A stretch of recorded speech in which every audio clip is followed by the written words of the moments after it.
Pourquoi il y a nécessité de faire le deuil quand précisément l'émotion n'est pas complètement conduite?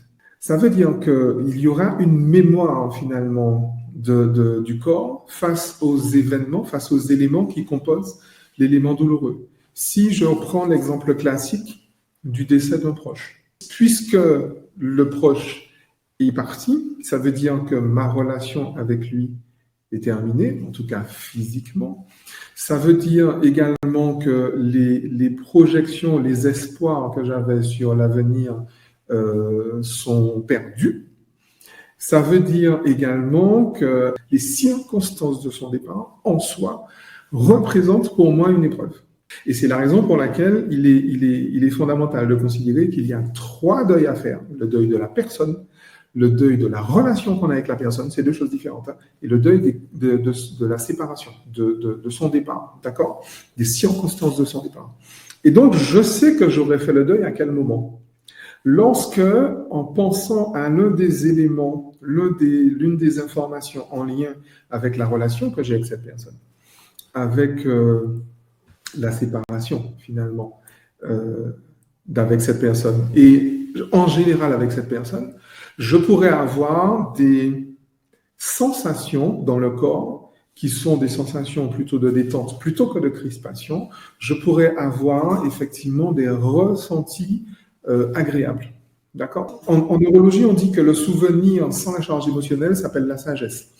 Cette sagesse, justement, ce que le docteur Aberkan appelle la neurosagesse, c'est justement la libération finalement du système nerveux des schémas automatiques. Lorsque j'ai fait un deuil, je peux avoir par exemple des élans de tendresse pour la personne qui est partie. Je peux avoir des élans de tendresse en me souvenant de la relation et de ses côtés agréables et de ses côtés désagréables. Et je peux même ressentir des élans de tendresse lorsque je pense, par exemple, aux circonstances dans lesquelles l'autre m'a quitté.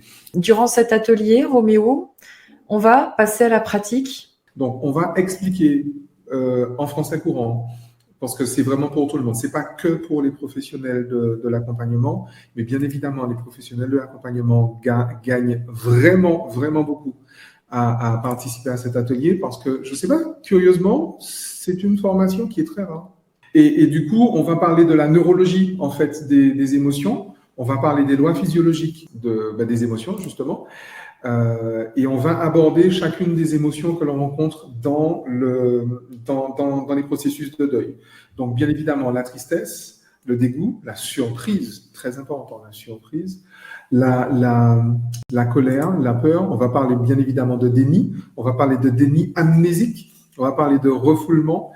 Le simple fait d'avoir certains éclairages nous met en résonance avec nous-mêmes. Donc, une fois qu'on aura reconnu cet enseignement à travers notre expérience, ce sera beaucoup plus facile d'entrer dans la pratique. Donc, on va vraiment voir la pratique le deuil de la personne, le deuil de la relation, le deuil de la séparation. D'accord? Et on va bien évidemment parler d'un écueil qui est celui de la résilience. Le processus de deuil n'est pas un processus de résilience. Attention à ça. La résilience, c'est la capacité de reprendre l'état qu'on avait avant le choc. C'est surtout pas ce qu'on cherche, parce que c'est pas possible, déjà à la base, et ce n'est pas souhaitable non plus. On va entrer dans une vraie démarche d'antifragilité, d'accord? C'est-à-dire que l'on va se renforcer à travers le chaos. On va renforcer notre maturité, on va renforcer notre niveau de conscience à travers justement ce choc-là que peut représenter la fin d'une période, la fin d'une époque, un déménagement, très important ça, les déménagements. C'est beaucoup plus traumatique qu'on ne le pense, un déménagement. La fin de l'enfance. La retraite, avant la mort, il y a la retraite, hein, pour beaucoup en tout cas, et c'est tant mieux. Et en vrai, on va vraiment entrer dans cette démarche d'antifragilité et surtout, on va aborder la vraie démarche thérapeutique qui n'est pas la démarche de bien-être. C'est-à-dire qu'on va voir comment on va préparer son corps à entrer dans l'émotion qui n'est pas justement conduite. Et on va faire une démarche vraiment cathartique qui fait que, effectivement, on va, tu sais, je dis toujours, douille ta race, attends que ça passe, douille ta race en grâce. On va voir comment on douille sa race. Et comme justement il y aura 2 sessions, entre les 2 sessions, vous aurez eu le temps de pratiquer et vous aurez justement eu le temps de voir les premières libérations que ça fait, parce que c'est instantané en vrai. En fait, un deuil, ça se fait rapidement quand c'est le temps de le faire. D'accord? Il faut avoir les ressources Oui. pour les ressources nerveuses pour le faire, d'accord? Parce qu'en fait, la préparation au deuil, c'est précisément l'entretien des ressources du système nerveux pour passer d'une étape à l'autre. Et le gros avantage, et c'est là où on parle vraiment d'antifragilité, plus on fait des deuils, plus il est facile de faire des deuils.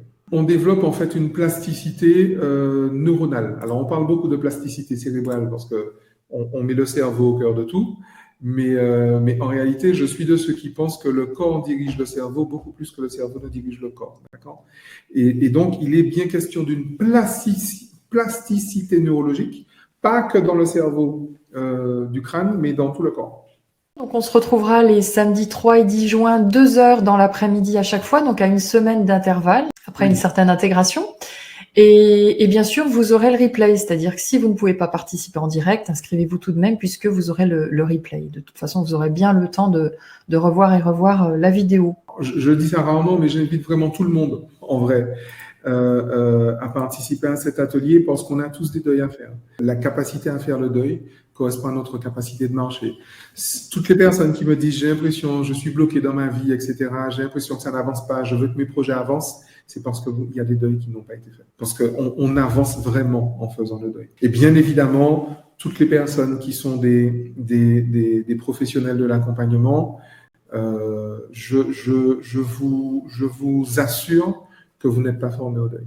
Cette approche neuro-émotionnelle, je ne l'ai vue nulle part. J'ai cherché, hein, je ne l'ai vue nulle part. Et merci à vous pour le cadeau que vous faites, parce qu'en fin de compte, c'est vous qui, plus vous investissez, plus vous allez pouvoir en bénéficier. Hein. Donc, plus on est volontaire dans la démarche, et mieux ça va. Hein. Donc, bravo pour vous et pour vos enfants, parce que les deuils non faits, ça se transmet aussi. Hein. Les deuils non faits, non seulement se transmettent, mais vous mettent en cohérence de phase, comme on dit en électricité, avec toutes les personnes que vous rencontrez. Si vous n'avez pas vraiment fait le deuil d'une relation passée, vous allez rencontrer quelqu'un avec qui vous êtes en cohérence de phase et donc qui va forcément être en résonance avec votre relation passée.